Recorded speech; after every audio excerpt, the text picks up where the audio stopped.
Welcome to episode 1 of the Brainy Business, Understanding the Psychology of Why People Buy. This episode is about unlocking the secrets of the brain. Ready? Let's get started. You are listening to the Brainy Business Podcast, where we dig into the psychology of why people buy and help you incorporate behavioral economics into your business, making it more brain-friendly. Now here's your host, Melina Palmer. Hello, everyone. My name is Melina Palmer, and I want to take a minute to welcome you to the Brainy Business Podcast. Thank you so much for being here today and taking time out of your life to learn with me. I am super excited to chat with you every week and give you insights into how the human brain actually works, how it makes buying decisions, and how you can use that in your business. The human brain is amazingly complex and interesting, and even though we all have one, it turns out we don't really understand how they work. There was actually an article in the Wall Street Journal titled "The Golden Age of Neuroscience Has Arrived." And in 2014, they said, "We have learned more about the thinking brain in the last 10 to 15 years than in all of previous human history." And really, that's true, and it's amazing to think about. And there is so much that's happened since then, since 2014. We've had another 4 years of learning, and this has really been when the field of behavioral economics has started to pop up, and when it's being much more commonly recognized, and you're seeing more of it as different areas are really digging into the brain and what it does and how it works and all these things that are just fascinating. And there is a link in the show notes to that article if you're interested in reading the full thing. For me, I consider our brains to be the final frontier. They said space at one point. Space was the final frontier. I would agree. There's still some of that, as well as our oceans. But really, the brain is the final frontier to me, and that's one reason why there is a rocket ship in the Brainy Business logo. I love that that's there, and I just want to give a shout out really quickly to Justin with 52 Card Media. He did such an amazing job with the Brainy Business branding and logo and business cards, website, strategy, collaboration. He has been awesome to work with. I would absolutely recommend him to anyone. And I'm just so beyond thrilled the pieces that I've gotten from him. If you love this logo too, we'll have a little mini clap. Yay. Thanks, Justin, for getting that all done. I am going to put a link to his website in the show notes. Again, the company is called 52 Card Media, and his name is Justin.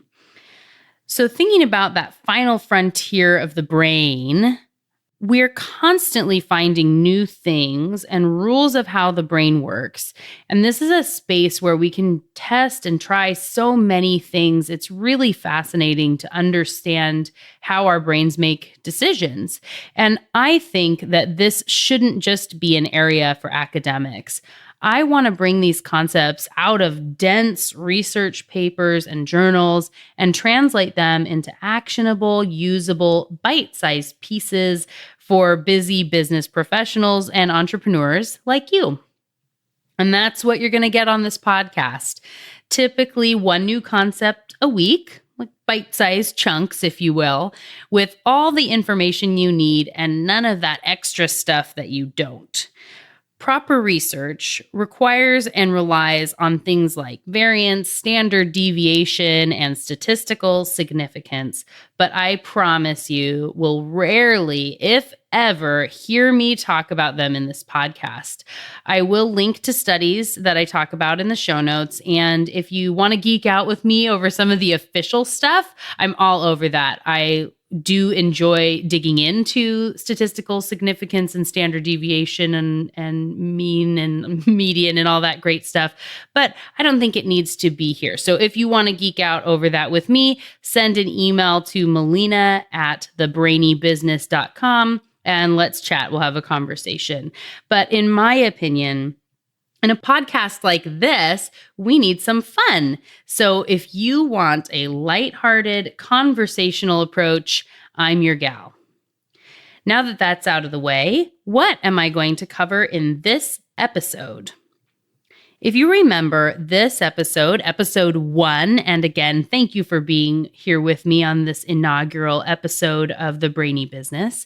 This episode is called Unlocking the Secrets of the Brain. And in many ways, that's what the entire Brainy Business podcast is dedicated to. It's what behavioral economics is all about, and it is what I am just so passionate about. But this episode, I'm really going to dig into foundations of that, which is where the podcast came from. So it made sense to call it that. So first, in this episode, I'm going to talk about 3 things. The first thing is why you should care about behavioral economics and the impact that it has on your business.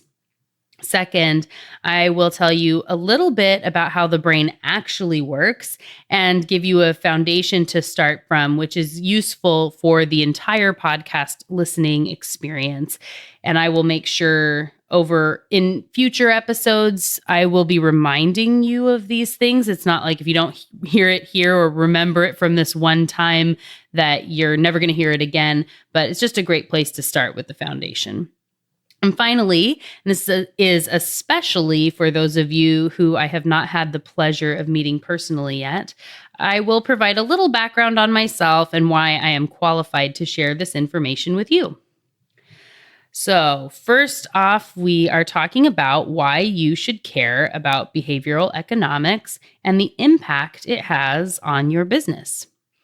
Now, trust me, I know that the phrase behavioral economics is by no means a sexy one. My background is in marketing and branding, and so this is a term I really struggle with. It explains what the field is, sort of, but it can turn a lot of people off, and it did for me at first too. I'll get into that story a little bit later when I talk about who I am in part 3 here. But when I first heard the name of the field, I was sure it was not for me. Luckily, I got past that name, and I'm now a diehard advocate of the field itself, even though I think the name could use a little bit of work. When I am out speaking, consulting, or just networking with people, the question I get most often is, what is behavioral economics? As a side note, it's my personal mission to ensure that so many people know about this that one day I won't be able to say that anymore. I won't be able to say it's the most common question I get asked. And in fairness, it's usually more along the lines of, at a networking event or something where people say, well, what do you do? And when I say that I help people understand the psychology of why people make buying decisions and that I'm finishing up my master's in behavioral economics, people say, in what? Or what's that? Because they don't know what it is and can't even really repeat it back to me, even after I've just said the name, because it's a little bit complex. So alas, for now, what is behavioral economics is the most common question that I get asked. And I always start my presentations with this information. What I like to say is, if traditional economics and psychology had a baby, you would have behavioral economics. It's a relatively new field, and it's been gaining traction and momentum in recent years. There are foundations actually for behavioral economics that reach back as far as 1979, but most of the work has been done only in the past 20 years or so. There have now been 3 Nobel Prizes in economics that have gone to people within the field itself. The most recent was in 2017 for a man who actually won. His name is Richard Thaler, and he won for his contributions to behavioral economics from a behavioral economist. And that's the first time that's ever happened. It's a really big deal, and I have been saying now for years as I've been talking about this, that this is a field on the rise. You will be seeing this around. You will see behavioral economics popping up at conferences you're attending, whether it's because I'm speaking at them, or around in articles and things like that. It's getting a lot of momentum. Thaler winning that Nobel last year is going to be a big catalyst for the field for sure. So, and then you can say, oh yeah, I know so much about that. I've heard Melina talk about that all the time on the Brainy Business Podcast. So you are ahead of the curve. Way to go, you. So where did the field come from and why is it needed? Why do we need behavioral economics instead of just psychology and economics as separate fields? The problem with traditional economic models is that they assume logical people making rational decisions. And fortunately or unfortunately, that is not the world that we live in. More often than not, people making decisions that are decidedly illogical or irrational, meaning the economic models are often wrong and they don't accurately predict behavior. If you've ever done a focus group or a survey or gone out when you were thinking about launching a product or a brand or whatever, changing up something in your services, and you asked a bunch of people, hey, if I did this thing, would you buy? And they said, yes, I'm so excited. I would absolutely buy your toothpaste if it has baking soda in it. And then you put baking soda in the toothpaste, and at the end of the day, nobody buys it. With whatever your product happens to be, of course, that you understand what I'm talking about here. People, if you've been frustrated or confused by people saying one thing and doing another, you know what I'm talking about. There is a reason why my signature talk that I give most often is called Consumers Are Weird, which is because our brains make really strange decisions and we don't do what we say we're going to do most of the time, unfortunately, especially when it comes to buying. So, frustrated with this phenomenon, gradually over time, psychologists and economists started working together or stepping into each other's fields. These pioneers were looking for some sort of explanation or a common thread to help explain and accurately predict behavior. And just like that, I put that in quotes there because there's a lot that happened, but just like that, the new field of behavioral economics was born. Through many studies, research projects, tests, conversations, considerations, and questions, the field has been able to find many ways our brains all tend to act, rules of thumb we tend to use as a species, and behavior we have learned over time. When I'm talking on this podcast, not that just this episode, but when I'm speaking about behavioral economics in general and these rules of thumb, the really fascinating thing that has been found is these trends, these concepts, the way our brains work is rooted in who we are as a species. In general, these are real universal truths to the way that we as humans make buying decisions now, but really any sort of decisions or choices. And so they tend to cross over gender, they go over geographic location, other demographics, age, things like that don't really impact these decision-making rules that our brains have learned over time. And the best part about that is that while people may not be logical, they are very predictable. And that is something that behavioral economics has been able to discover. And then now what we're able to use to predict behavior. So understanding those concepts and trends that I will discuss with you in the Brainy Business Podcast, or if we ever have the opportunity to work together one-on-one, or if you come to one of my sessions, it's going to allow you to increase return on your investments, create more interest in your business, and turn more of those interested observers into paying customers. Sound good? Does that sound like something you want? More people to be interested in your business and more of them to go ahead and buy? Then you are in the right spot. You picked the right podcast to be listening to. That is what we're here to accomplish for you and your business. And that leads me to the second thing that I told you we would cover in this episode. a little bit about how the brain actually works to give you a foundation to start from. So what I want you to do at this point is to just take a second. I know I've said a lot of things, so clear your mind a little bit and take a quick second to stop and consider your own brain. I'll give you a minute. Not a full minute, of course, because that would be a really boring podcast. But when you think, if you're considering your brain, what do you actually know about it? What's it doing right now? How does it work? Essentially, when we think about our brains, anything that we can relate to or know about is part of this conscious or cognizant part of our brain. This is when you are aware of thinking or you're thinking about thinking. I know that sounds like a strange phrase off the cuff, but I have found it to be the best way to help people understand the concept. So, anytime that you are thinking about thinking and you can relate to what your brain is doing, that's that conscious, cognizant part of your brain.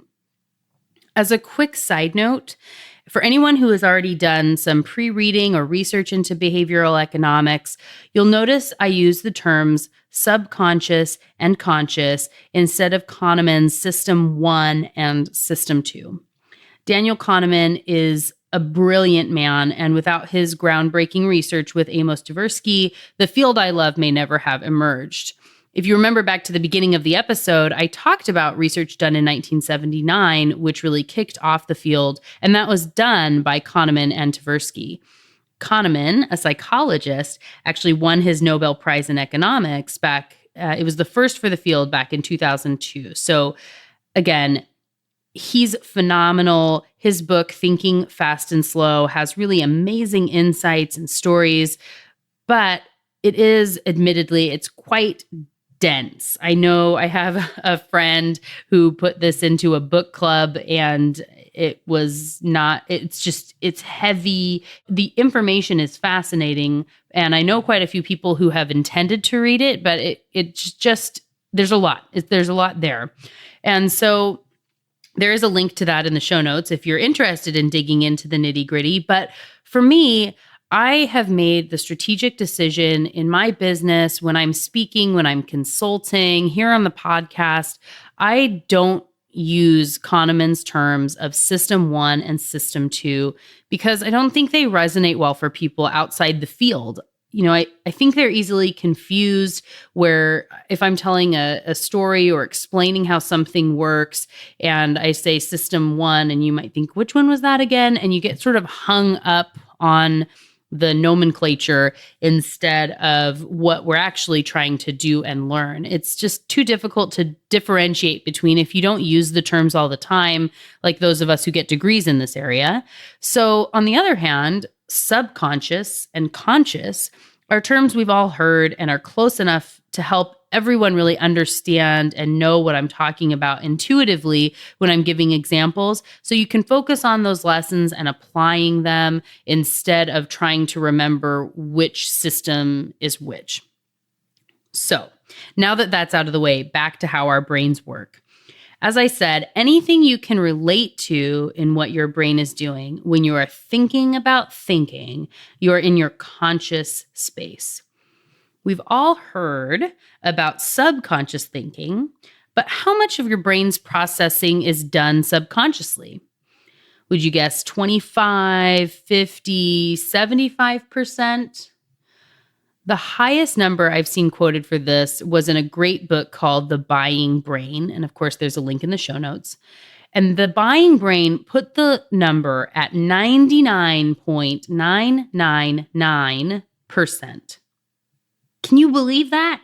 That would mean that only 0.001% of our brain's processing is done on a conscious level, which is just mind-boggling, haha, pun intended, to me. And for any of you naysayers out there, the lowest study I've seen puts the number at 95%. So I sort of split the difference, and for the sake of convenience, I tend to go with 99% and say 99% of your brain's processing is done on a subconscious level. and with that of your customers as well. Which means your brain is doing a whole lot of things, chugging along, making decisions, doing things that you know nothing about.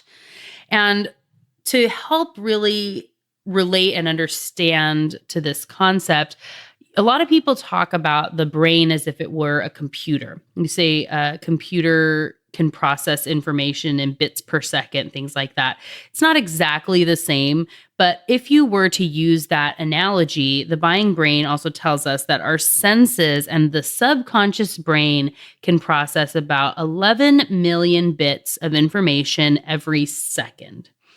So again, the subconscious part of our brain can process about 11 million bits of information every second. And our conscious brain can do 40, period, the end, 40, compared to 11 million. That is a pretty big gap.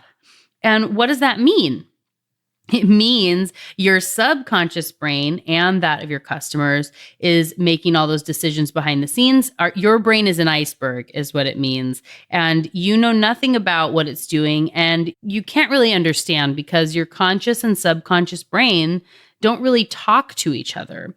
The subconscious brain doesn't have a concept really for language. It's driven by images, impulses, and rules of thumb determined over time. If you think about small children that don't have the ability to speak yet, that they still are able to communicate. They can point at things they want. They know things they like and don't like, and they're very territorial. They might make grunts or things like that to communicate and point, but they can't say, "That's mine. Why did you take that?" Other child, or, brother, sister, mom, dad, whomever it is, but they're able to communicate with you. And that's a lot of how your subconscious brain works.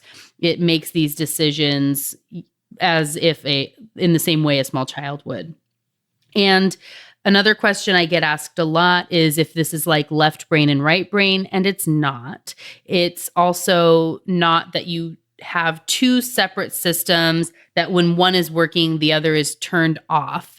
It's actually, they're both going at the same time. And I like to think of it more as the gatekeeper. Your subconscious brain, part of your brain, is more like the gatekeeper. It is constantly scanning your environment, taking in all the information around you all the time, and basically just saying normal, normal, normal, normal, normal, normal, flag.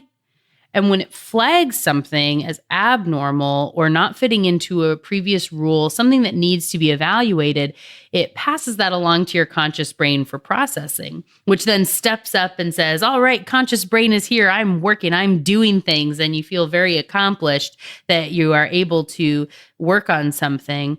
But it is just the little bit you're doing, and your subconscious is still working and evaluating things around you. But when your conscious brain steps up to address whatever has been flagged by your subconscious brain, the conscious brain has to do really slow, focused work. Remember, the 40 bits per second compared to 11 million. And that is where the title of Kahneman's book, Thinking Fast and Slow, makes complete sense, right? So these two systems are working in tandem all the time, and all of our environment is really led by this. One of the ways that I usually describe how the subconscious brain works is if you think about driving a car.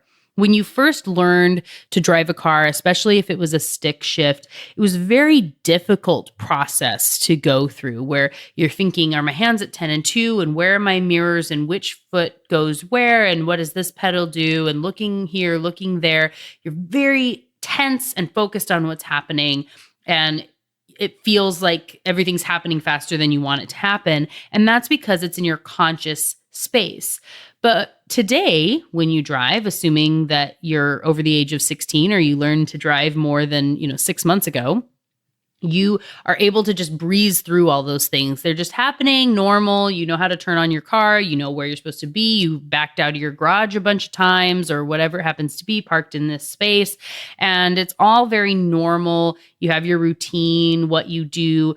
But then If you get to a spot with really narrow lanes, or a semi truck drives next to you, or it's snowing outside, you might tense up a little bit and feel like things are slowing down a little bit.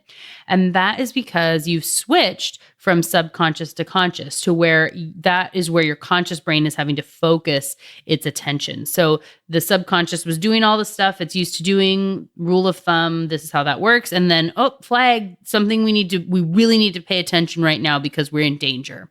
And then you can keep moving. The other story I tell about this, which is also related to driving a car, is my car has one of the step emergency brakes where you push down with your left foot. And my husband's car has the pull e-brake in the center console. And anytime I drive my husband's car, and even though I talk about this all the time, seriously, all the time, when I'm giving presentations or telling people about what I do, I bring this up a lot. And I always say that I think about when I'm driving another car and I end up doing this sort of step to nowhere where I like fall forward and take a step with my left foot to undo the emergency brake and feel silly because then I remember that it's this e-brake in the middle. But my brain is so used to, my subconscious brain is used to getting me ready to go and drive the car, that's how it thinks of driving. And then when I sort of fall, my foot falls to the floor, then I realize, that something's wrong, that's not there. And then I reach and look for the actual e-brake. Like if I'm in a car, like a rental car, or if I'm in my husband's car, I think, come on, Melina, you know this, you thought about this. And then I pull fix the emergency brake in the center console. So that is a little bit about how your brain is working, subconscious versus conscious. So they're both constantly doing things, albeit the subconscious works much faster. And even though we don't realize it or like to admit it, the subconscious brain is really running the show. It uses those rules of thumb that I've alluded to a little bit here to quickly process information, and it does a good job most of the time. I mean, we're all still here. We haven't been eaten by lions and gone as a species, so our brains are doing something right. But a lot of the times, our brains make really strange leaps and guesses based on rules that really don't apply or make sense for the situation, but it does so consistently and in a predictable manner. So when you think about, like I've said, this is done, our brains have set these up as a species over a very long, hundreds of thousands, millions of years to set us up for the way that we make decisions as a species. Enough people got eaten by lions that we've learned to avoid them and things like that. But now our world changes so quickly. Like I said at the beginning of the podcast about how technology has changed our lives, if you think about, and you hear that obviously all the time, but if you think about our environment and just what's happened over the last 30 or 40 years even, and how much has changed, our brains can't adapt that quickly. And old rules of thumb need to sort of be put into these new boxes and spaces. And the rules for fighting predators, and whether you fight or flight, but addressing predators around you, need to apply to new dangers around us, like ads all over social media and things like that. And, there's a lot of information out there these days with our social media, television, phones. In this high-speed world, everyone is exposed to, I heard a statistic, an average of 5,000 brands and messages every single day. 5,000 a day. And that's a lot of information for our subconscious brains to be sifting through, not to mention all the other stimuli that's around us. And so how can you expect your brain to evaluate and make decisions on important things like the best mortgage to buy, or what shampoo to use, or who to follow on Instagram, or whether or not to like something enough to give it a heart on social media, when it's bogged down with all this stuff happening around us?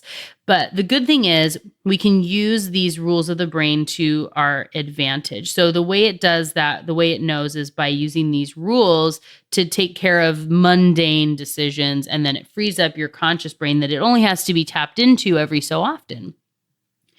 So the good news is if you know how people are going to make decisions, you can build your messaging off of that. And not in a smarmy or sneaky or unethical way, but in a really helpful, communicative way. And really, when brands make their messaging simple and set it up in a way that it speaks to how the subconscious brain makes decisions, it's easier for people to choose you. And that's it. Make it simpler for people to buy. Communicate to the subconscious brain in the way it wants to be communicated to, and you will win. And that's why I'm here, to help you do just that. And that is what the Brainy Business Podcast is going to help you do as well, with little tips every week. Like I said, I'll typically do one concept or topic and really round it out and give you applicable ways that you can use that information in your business, whatever it happens to be. And I will make sure to have examples from a whole range of areas throughout the podcast and its life.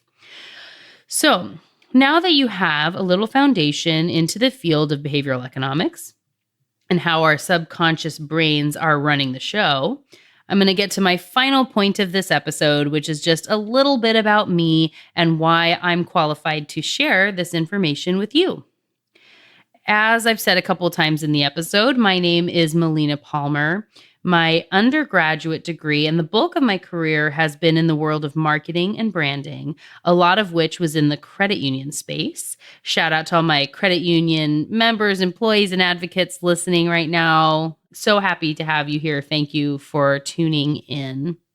And it is actually relevant later on as I'm talking about how I got into behavioral economics. I would say that I can attribute me finding the program when I did. I can actually 100% certainty, me finding this field when I did, I can tie back to my work in credit unions. And I will tell you why in just a minute. But further back, when I was completing my bachelor's degree from the University of Washington, go Dogs, I remember toward the end of my courses, there was one section in one book, in one class about consumer behavior and decision making. And reading about it, I was just enthralled. It was so incredibly interesting to me.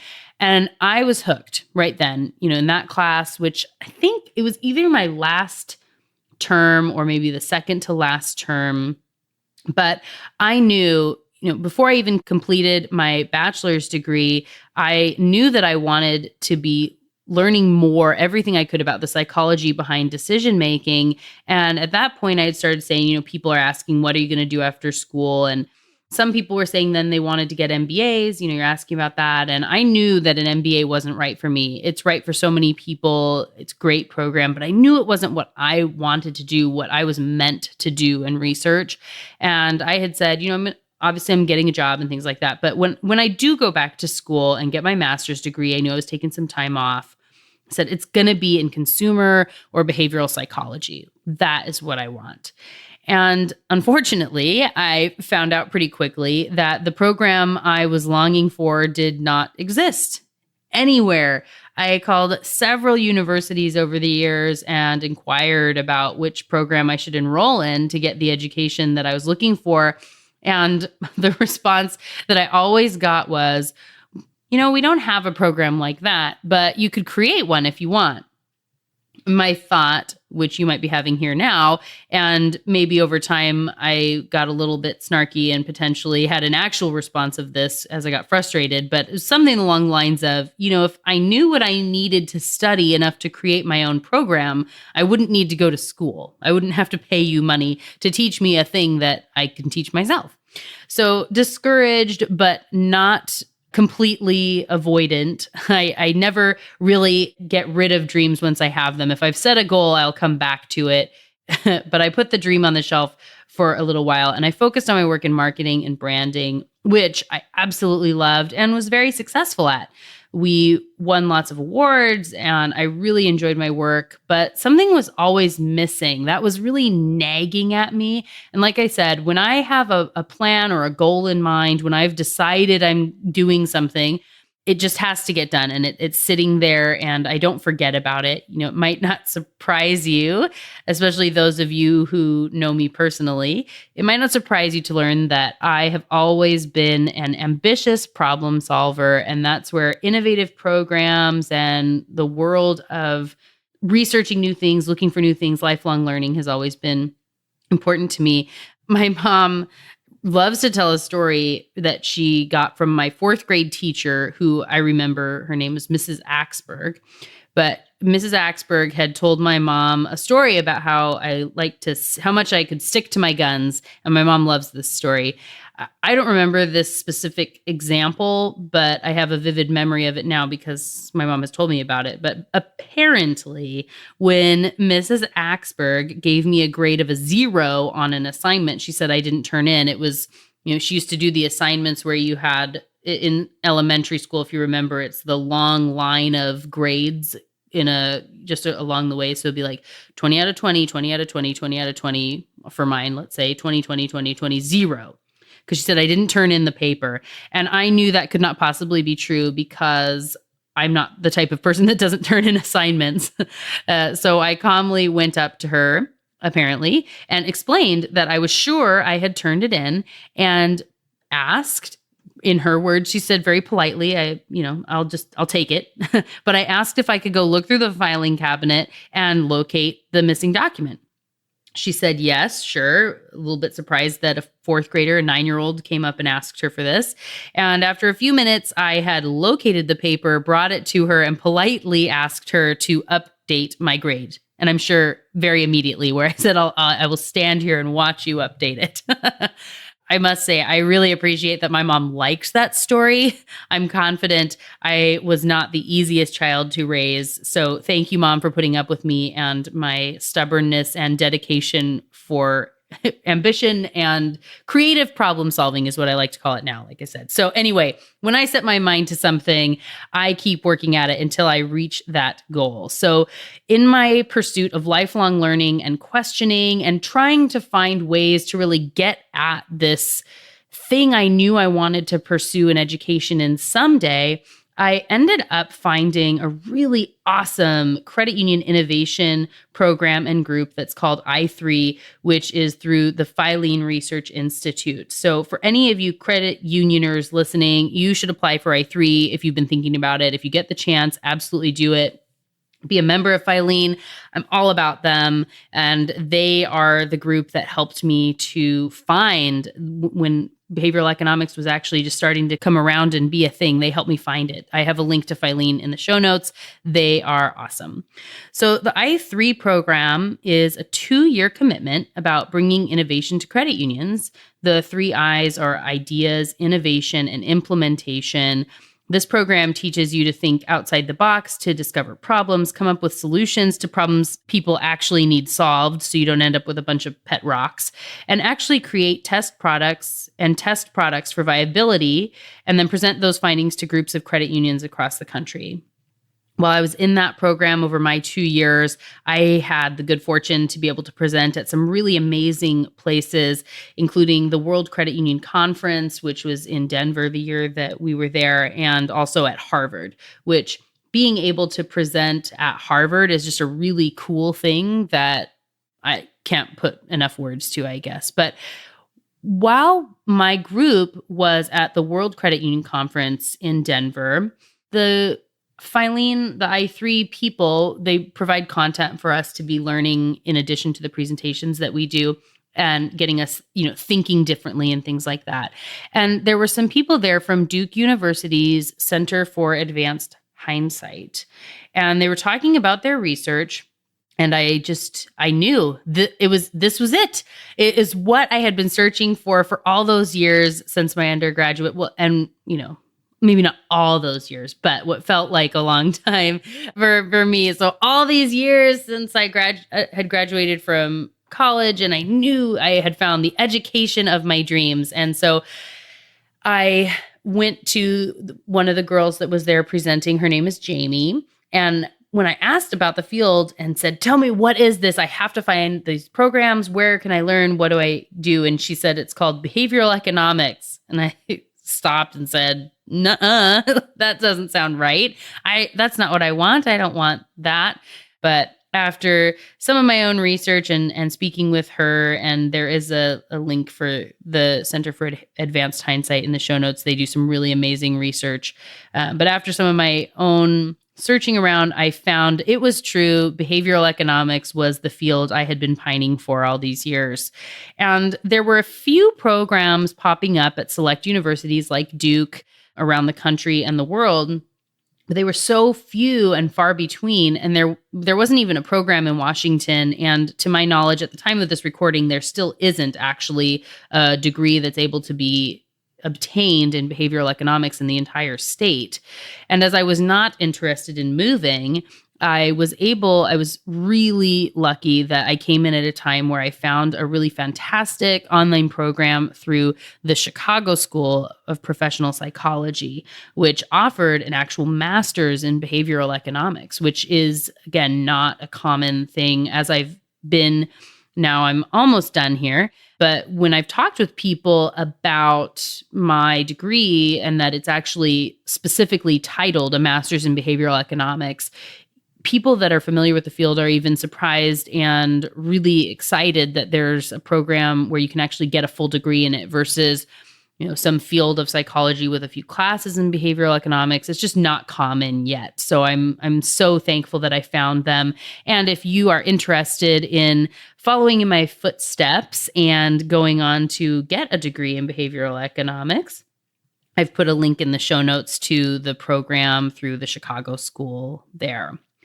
So at the time of recording this episode, I am wrapping up my master's program, hooray, with some really exciting research that I'm doing in partnership with, believe it or not, the Filene Research Institute and a credit union out of Portland, where we're testing and trying to see what I'm looking into is if there's a way to increase savings behavior, get people to save more without having to use matching funds and without being really invasive into their life. And it's actually based off of a study that was done through the Center for Advanced Hindsight out in Kenya.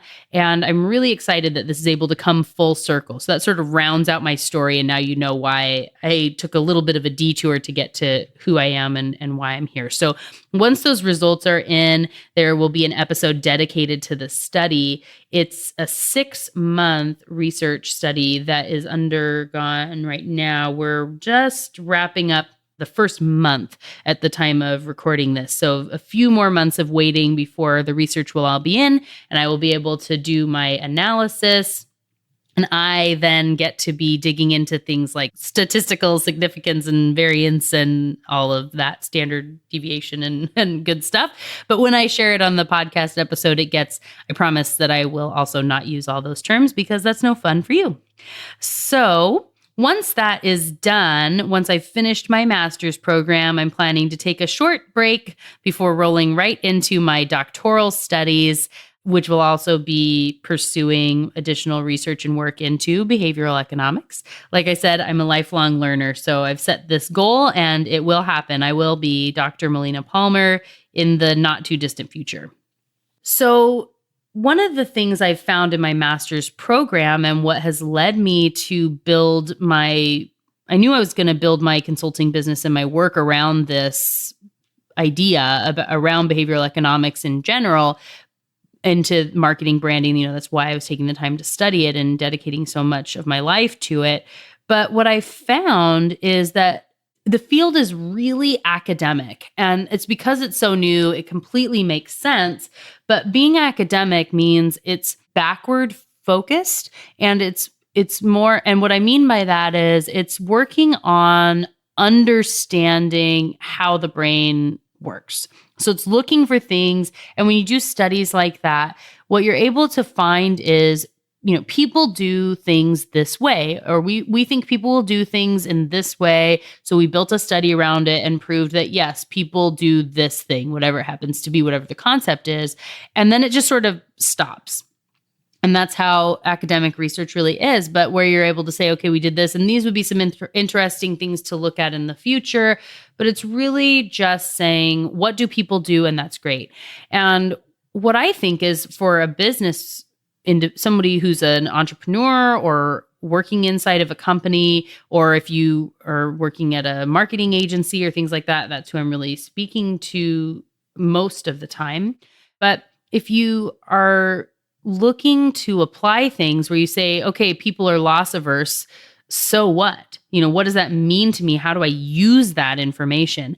And that is the real gap that I found here, and why I have created the Brainy Business Podcast and the Brainy Business as a company. The consulting I do, the speaking, is to get people being able to understand what these concepts are, and then how you can actually apply them. What does that mean for you? That is what I love doing and what I'm here to do for you. So being able to find out what the concepts are is great and it's important, but what do they mean? How can you use that information to make better decisions, better messaging, better brands? That's what I'm here for, and the Brainy Business Podcast will help solve that.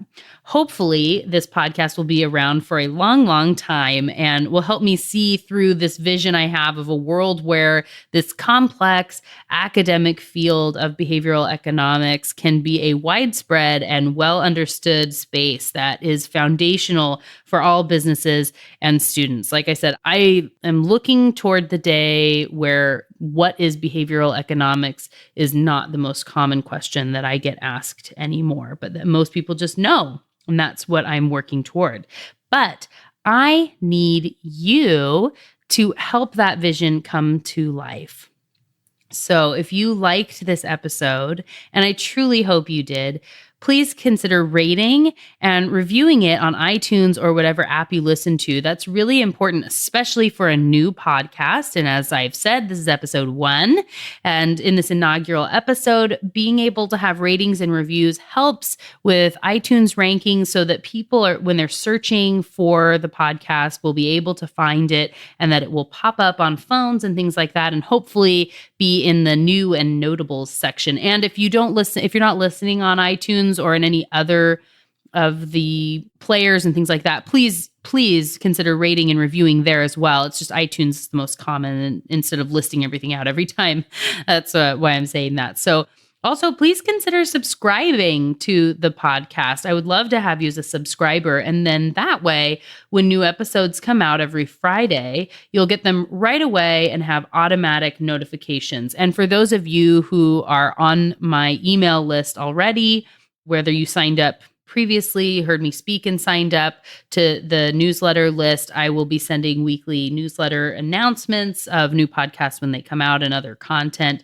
And anybody who's interested in signing up, you can do that at thebrainybusiness.com.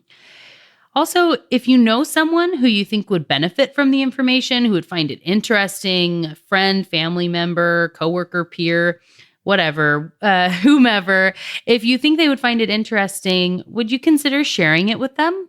You can send them a link to the episode, and you can get that directly on thebrainybusiness.com or through iTunes or your other favorite player. So thank you in advance if you do rate, review, subscribe, and share. I greatly appreciate it. I really appreciate you. And for everyone who listened, who you made it this far, we're at the end, I want to just say thank you so much for listening. I know now there are so many podcasts out there and so many things that you could have chosen to listen to for these last minutes that we've shared together, the better part of an hour.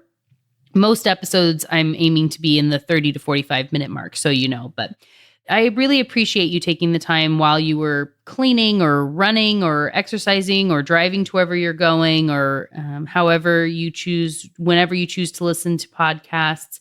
I appreciate you choosing me, and thank you for listening to The Brainy Business. I hope it was helpful, useful information, and that you got some tidbits that you will be able to share and use in your business. And hopefully I will see you here again on our next episode. Episode 2 is titled The Top 5 wording mistakes businesses make. And this one you will not want to miss. It was a topic that was requested a few weeks ago as I've been building out the podcast. I went through and was asking for suggestions from everybody I was meeting and seeing, and in the Facebook group and all through social media, saying, what is it that you want? What are the topics that you are most interested in? And the most common one that I got was something around these wording mistakes that businesses make. So I have the top 5 wording mistakes businesses make is episode 2. You won't want to miss it. And the good news is I have made it so that it's already available for you right now. So where this episode 1 came out live on July 6th with episode 1, 2, and 3 all available to you if you are one of those people who likes to binge listen or watch Netflix or things like that. I am here for you. So please consider checking that out, and I look forward to speaking with you there in the next episode. Have a wonderful, fantastic day, and be thoughtful. Thank you for listening to the Brainy Business Podcast. Melina offers virtual strategy sessions, workshops, and other services to help businesses be more brain-friendly. For more free resources, visit thebrainybusiness.com.